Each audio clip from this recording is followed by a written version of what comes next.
Valentine's Day. And I said, how often do you get to have Valentine's Day in church? I guess once every 7 years or so. And I thought I just couldn't pass it up. And it struck me thinking about it, you know, love is one of the words that we use in church almost as much as any. We're always talking about God's love, about our love for each other, about love. And yet, the love that you hear about most often outside church tends not to show up so much. The love of, you know, the romantic comedy, the love of the movies or of music, and popular, you know, it's interesting, the love that pop culture celebrates tends not to show up. I might say romance is the word I'm going to use out of a desire to be polite. Romantic love tends not to appear in church very much. And so I started thinking, how do you connect the love that we see celebrated in day-to-day life and the love we celebrate, God's love and our love for each other, that passionate love, what do those have in common? Do those have any point of connection? And it turns out that they do. And I'll put it this way. We talk about family values a lot. That's one of those catchphrases we like to repeat, family values. But we tend not to be willing to talk about the kind of love that actually makes families happy. Now, I don't see any kids around, so you may not know this. Some things have to happen in order for a family to exist. Babies come from somewhere. Yeah, okay, I was waiting for it. That's part of it. Okay, that's part of life. It's a form of love. It's something that happens. And it's not enough. That initial passionate encounter, and they've done studies on this, and they found that they look at the brains of people who have just fallen in love. And they have found that people who are in that initial stage of attraction are literally not completely sane. That their brain chemistry changes so that things that would bother them don't bother them anymore. So that reality kind of fades away. That feeling that you have, or that when you first have that spark, that is a real brain-altering change, and it doesn't last forever because you couldn't really function.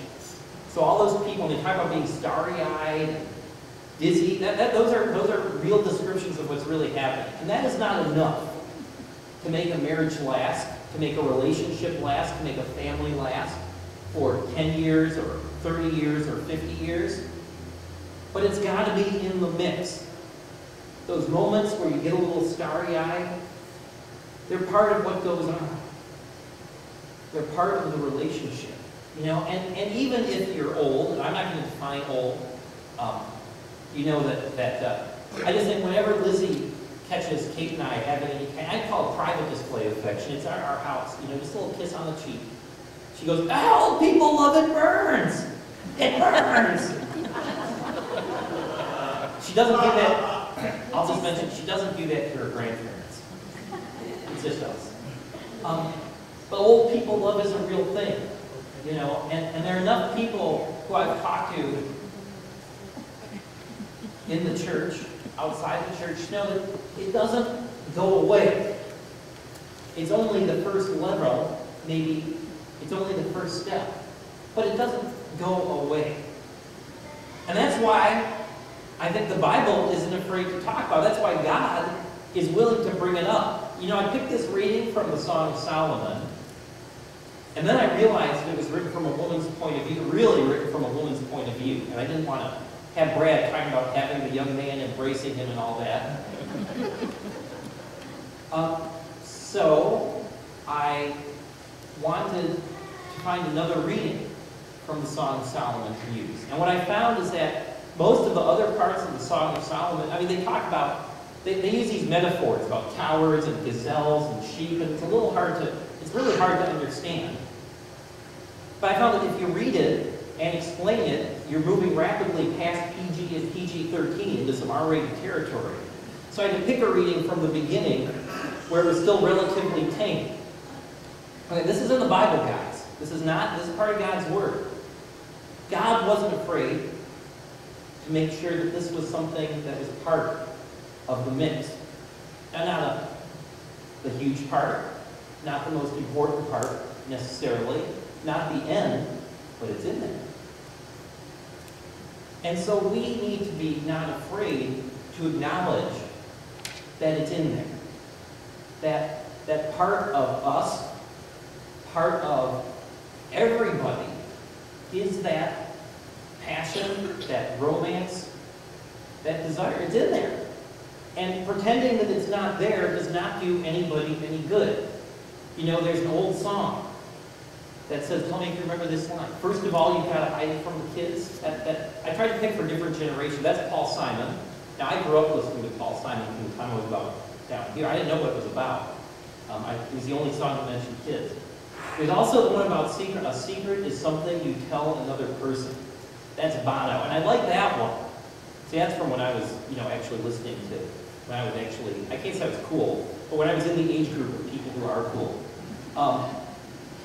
I like that one because the whole thing about talking about sex, can I say it? Okay, still, no lightning, you notice? We all know about it. We just don't talk about it. And the thing about a secret isn't that people don't know, it's that only some people know. The fun part about a secret is that you get to share it with your friend. The gossip, right? The little circle. I'm seeing this, Lizzie's in middle school. The little circle of it's not a secret. It's not something that's private. It's out there, but it's only out there in a way that prevents anybody from talking about it or admitting that it's really going on.